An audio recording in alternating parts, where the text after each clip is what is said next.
Tell me if this sounds familiar. You go to the doctor, they see you in for about 5 minutes, give you a prescription, then you're done. No frills, no nonsense, just a visit. But what if we empowered our doctors to do more? We're actually doing work that matters at the end of the day. And we believe and we know that we're actually saving lives by identifying issues before they become so problematic that our patients end up having lots of issues and end up in the hospital. Let's explore a new way of putting the humanity into the patient experience on this episode of the CX Leader Podcast.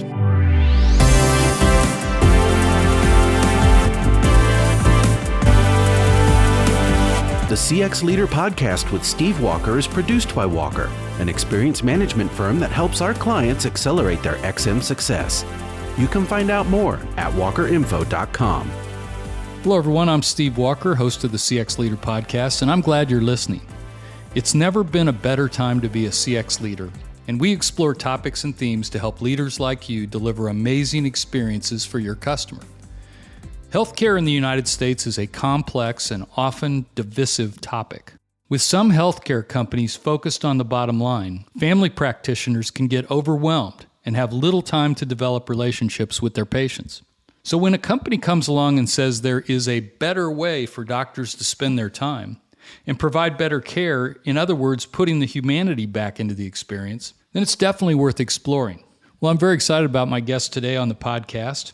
Jamey Lutz is the Managing Director for Brand and Service Excellence at ChenMed, a healthcare company specializing in serving moderate to low-income seniors on Medicare Advantage. Jamey, welcome to the CX Leader Podcast. Steve, I am extremely excited to be with you today and have been looking forward to this for some time. Well, I really appreciate you coming on the show. This is obviously a topic that's of incredible importance, and it's very contemporary today. And I'm pretty familiar with the ChenMed story, and you as well, but we always like to start with just a little bit of your journey to become a CX pro. Just give us a little bit of your background and how you ended up with your position at ChenMed. Of course, and thanks again for the opportunity, Steve. So I've been very blessed over the course of my career to work in many different industries, but the sandbox in which I played in has been very similar. So it's always been around customer service, patient experience, have spent time with organizations and culture, employee engagement, and honestly was prior to joining ChenMed was working for a commercial bank in the Buckhead area here in the Atlanta area and was extremely happy, was not looking for another opportunity. And someone introduced me to ChenMed and ultimately turned into an opportunity.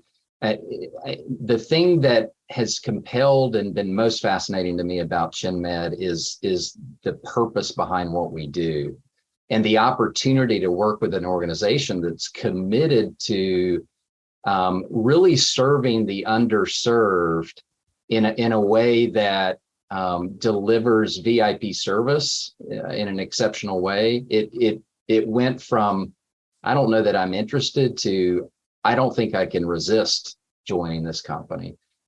So it's been a great little over 2 years with ChenMed, and I'm really looking forward to talking to you more about our culture and our purpose. So this is your first foray into the healthcare space? It is, and as I mentioned before, I've been started my career in professional sports in customer service, and then was with Ritz-Carlton Hotel Company for 4 or 5 years, had a couple of stints with them, and have been in the mortgage industry, have been in executive training, consulting, and ultimately made my way, as you said, for the first time into healthcare. And it's been an amazing journey so far. Actually, I think this is one of the really neat evolutions that's going on is that, heretofore, most healthcare companies were very healthcare centric and biased, but today, a lot more healthcare companies are reaching outside of the healthcare industry and bringing some of that thought leadership from other markets back into it. So your story is indeed an intriguing one. Tell us a little more about the ChenMed business model. Again, until I met you guys, I was as a small business owner and now a Medicare recipient myself. I have a lot of interest in this topic, but until I ran across ChenMed, I didn't really know that such an opportunity existed. Exactly, Steve. And I didn't either until I ran into ChenMed. So we are a full risk organization. It's called value-based. And so we cater specifically to Medicare Advantage senior citizens. So that is our absolute sweet spot. And unlike many or most healthcare organizations that are based upon a fee-for-service model, ours is based upon delivering results. Again, it's called value-based. And, Steve, I would equate it to, there's a story I heard before I joined the company that really epitomizes kind of what our organization's all about. And it's this story, and you may have heard it, of two men that were on the banks of a river, and they saw a child coming down the river that was on the brink of drowning. So of course they jumped in to save the child. And as soon as they saved the child, another person came down the river, and it became repeated over and over again to the point of exhaustion. And one of the gentlemen finally took off upstream or downstream and said, and the other person said, "What's going on? Why are you leaving here by myself?" And he said, "I'm going upstream to take care of the person that's throwing these kids into the river." And that's really a great metaphor, I think, for what we do. We don't get paid if we don't show results. If we don't keep our patients out of the hospital, then we lose money. And so we have to develop rapport and trust with our patients in order to understand and identify what their underlying issues are. And so it's built upon trust. We don't get paid for individual diagnostics or services. We actually encourage those because that gives us the ability to identify probable issues before they become problematic. So this really is a wellness concierge model, really. It really is. And it's a concierge model for people that are really underserved, that are from very poor and, often left out communities. And that's one of the reasons, Steve, that it's so interesting to me, is because we're actually doing work that matters at the end of the day. And we believe and we know that we're actually saving lives by identifying issues before they become so problematic that our patients end up having lots of issues and end up in the hospital. Yeah, we were talking off the air to prep a little bit, but for people that can afford it, concierge healthcare really is a great thing. Your doctor can spend more time with you, and there's great causality and correlation between, education, income, and health outcomes. And it seems like ChenMed has figured out a way to deliver that to the masses. Is that correct? Absolutely. And one of the ways, it's easy to say, hey, spend more time with your patients, develop trust and rapport with them. But if you've got a huge panel size, that becomes kind of challenging to do. Yep. And so our model is different in that, our PCPs would probably max out around 400 panel size. And that gives them the opportunity to get to know the patients better. And we actually encourage our patients to come in at least once a month. Depending on their underlying issues or chronic conditions, we may have them come in as much as, once or twice a week. But we're able to do that because our PCPs are not so overwhelmed with such large panel sizes. And the PCPs and the remaining staff within our centers, which we call care teams, those care teams are trained and are built for building relationships. We don't see it, Steve, as transactional. We see it as deeply relational. Yeah. And you guys have figured out how to make this economically viable, right? Exactly. And, the reality is if we don't get it right, then we will not make money as an organization. And the only way that you're going to get it right is if you develop that rapport and that trust with your patients, and that they know that if they follow doctors' guidance, that their health outcomes are going to be improved. That's how you ensure that this model works, because you've got a group of patients that we love and love us in return. Yeah.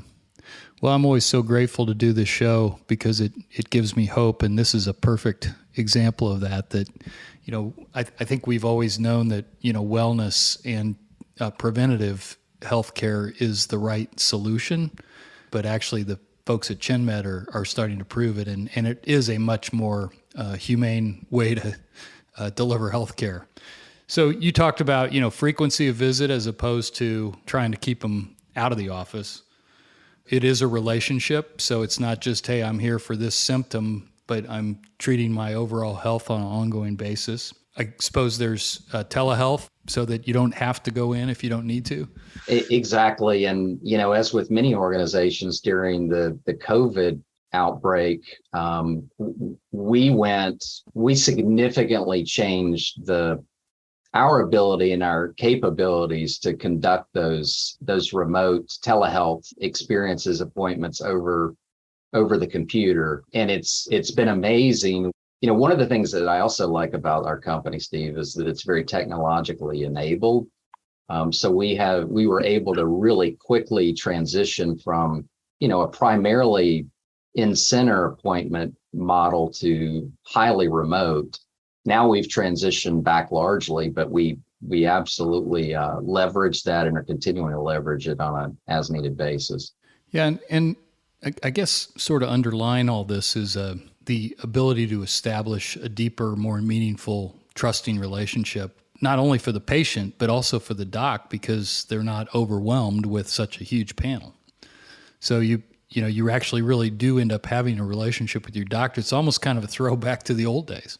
It is. It harkens back to kind of the community-based healthcare from many years ago. Villages where there was one doctor in the Exactly. And we're very, very meticulous about, obviously our providers are technically sound, very, very technically sound, but we also want to make sure that they're the type of people that want to have those deep relationships with our patients. And so that's really, really important, that they're not just a capability match, but also a cultural match too.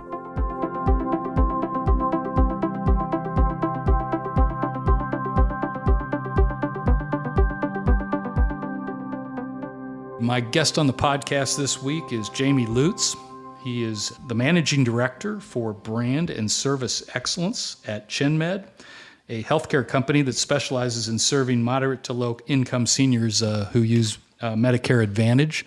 And we are having a fascinating discussion about what I hope is the future of healthcare here in this country, and a fantastic case study. This is the CX Leader podcast, Jamey, so I know that our listeners are just dying to kind of know how you, as the brand and customer experience, patient experience guy at ChenMed, how do you ensure that the feedback loops and that the business model, while being financially sound and technology enabled, is also delivering the kind of results that you want for both the docs and the patients? Yeah, and as I mentioned earlier, Steve, in many respects, we're a technology company as well as a healthcare organization. And so we are very, very committed to understanding and constantly hearing the voice of our patients. And we do that through a lot of the familiar channels that other organizations do, with surveys and focus groups and interviews, et cetera. But most importantly is our commitment to acting upon what we're hearing and identifying key issues and themes, and then conducting root cause analysis to make sure that we're addressing those issues. We refer to the delivery of patient experience as VIP service. And VIP service to us is not just about going through the motions, but it truly is about transformative care, and creating an environment where our patients find us irresistible. That's what we're after. And again, knowing those relationships are extremely helpful in terms of getting the outcomes that both we want and, of course, our patients want. Do you think like a lot of healthcare companies, you have a very complex stakeholder system So you're obviously dealing with Medicare. Then there's also the supplemental companies in there probably, right? Yes, absolutely. And so, our partnerships are closely aligned with the insurers or the payers with which we partner with. And so as a value-based company, again, we have to prove those positive outcomes. And if we don't organize and run our organization in a way that's not fully focused on patient centricity, then we're not going to be successful. And so as you can imagine, our payers, we have great relationships with them because they know that we're working on behalf of our patients as well. So initially, was that a tough sell to the payers? I was not there at the time, Steve, but my understanding and from what I've heard and read, it was very much a tough sell. Because so many organizations have done it to some success, but most have not fully committed to that value-based. Many organizations have kind of a blended approach, but we're in it 100% because we believe it's the way to transform lives in a way that everyone wins, not just our patients, of course, but we also win, and so do our payers. Yeah, it's again, I'm so delighted to see this happening because to me this is really revolutionary in healthcare, and with your background and sort of how you're describing the program. You're not just talking about HIPAA and what's the name of the surveys that you get? The CMS. Yeah, HCAPS, CMS. Yeah, give me my reimbursement. You're talking about closing the loop and making sure that the outcomes are getting there and the value base. So it is a fantastic and fascinating model. Can you talk a little bit without any trade secrets about some of the success you've had, or just in general terms of how this has evolved? Sure. And, part of what I do is I manage kind of the day-to-day feedback loop. So, a lot of the surveying that we do, and we've been able to reach and maintain extremely kind of industry-wide leadership benchmarks in terms of our overall service. So as an example, our ability to effectively listen to our patients. We know that's one of the top drivers of their likelihood to return and their likelihood to recommend. And we've really, really focused on those key items that we know at the end of the day are most important to our patients. And so just those metrics that we're constantly kind of keeping a pulse of, we like to, what we refer to as kind of immerse ourselves in patient feedback.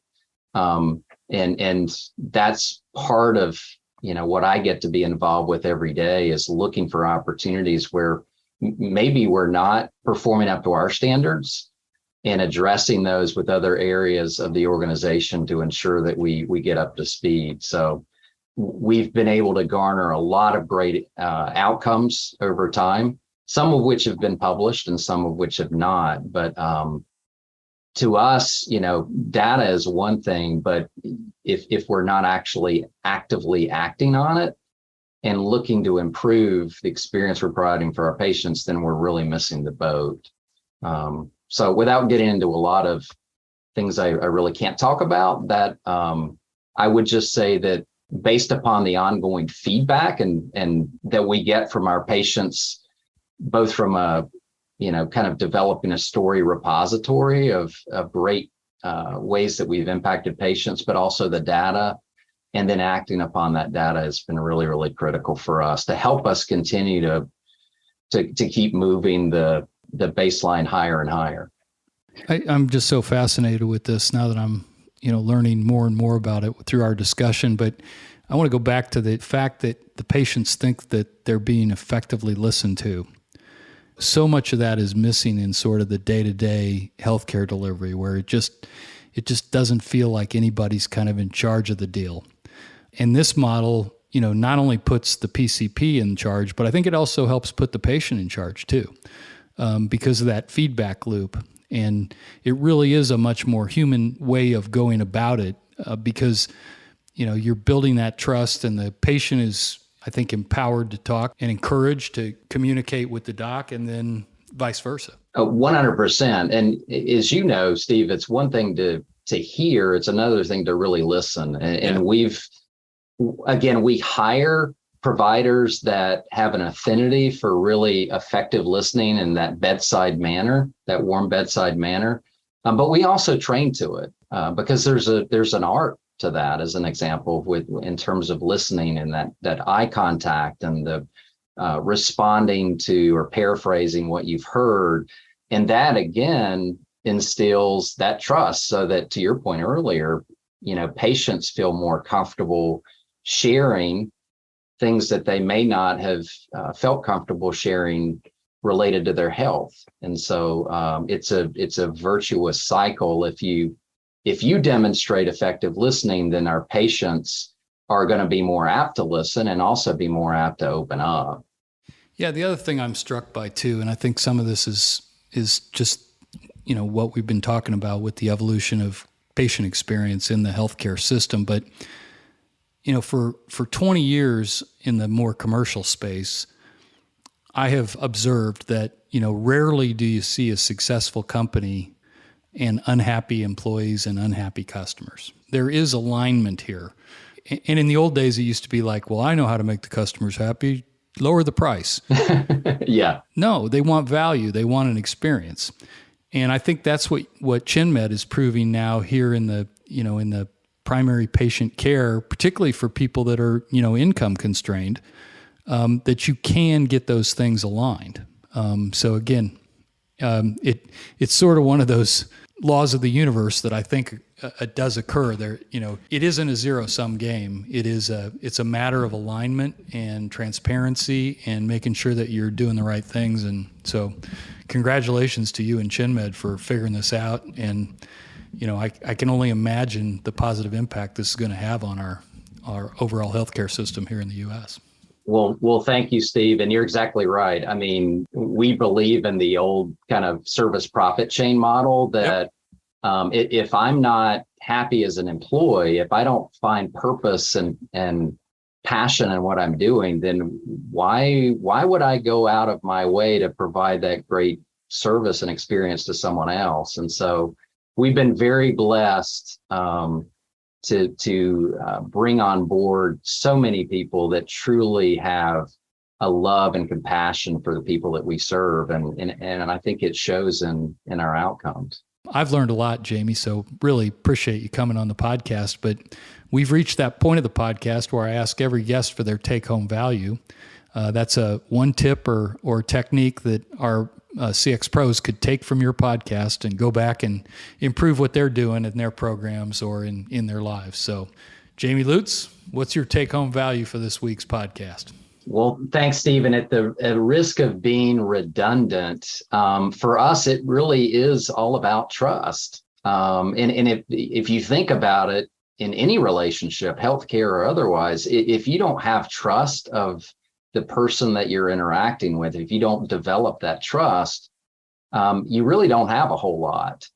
It becomes transactional versus we're looking to create transformational change in our patients and in their health. And so I can't overemphasize the importance of our providers and our care teams in working with our patients to let them know that they are truly loved. One of our core values as an organization is love.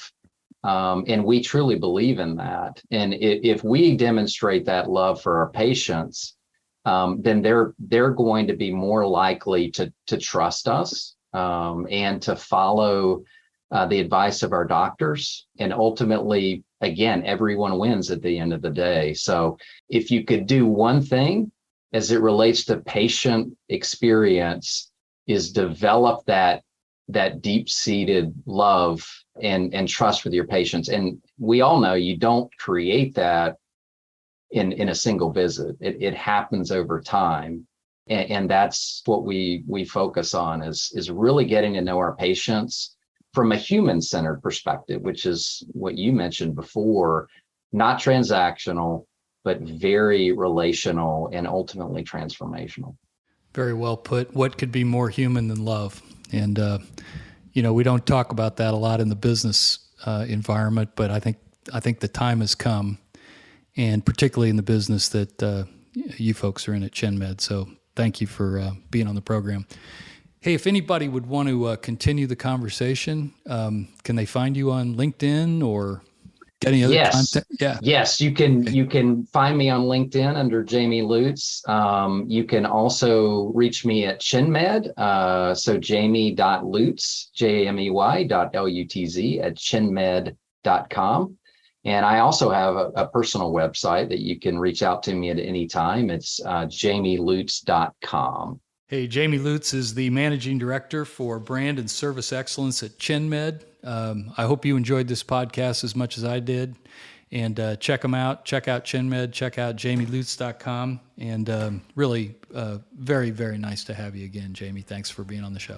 Steve, the pleasure is all mine. Thank you so much for the opportunity. And if you want to talk about anything else you heard on this podcast or about how Walker can help your business's customer experience, feel free to email me here at podcast@walkerinfo.com. Remember to give the CX Leader podcast a rating through your podcast service and give us a review. Your feedback will help us improve the show and deliver the best possible value for you, our listener. And by the way, did you know we have a blog? That's right. You can find a ton of CX-related content on our blog at walkerinfo.com/blog. Be sure to check out our website, cxleaderpodcast.com, to subscribe to the show, find all of our previous episodes, podcast series, and contact information. You can drop us a note, let us know how we're doing, or suggest an idea for a future program. The CX Leader Podcast is a production of Walker. We're an experience management firm that helps companies accelerate their XM success. You can read more about us at walkerinfo.com. Thank you for listening, and remember, it's a great time to be a CX leader. So go out there and build trust in your relationships and love your stakeholders, and we will see you again next time.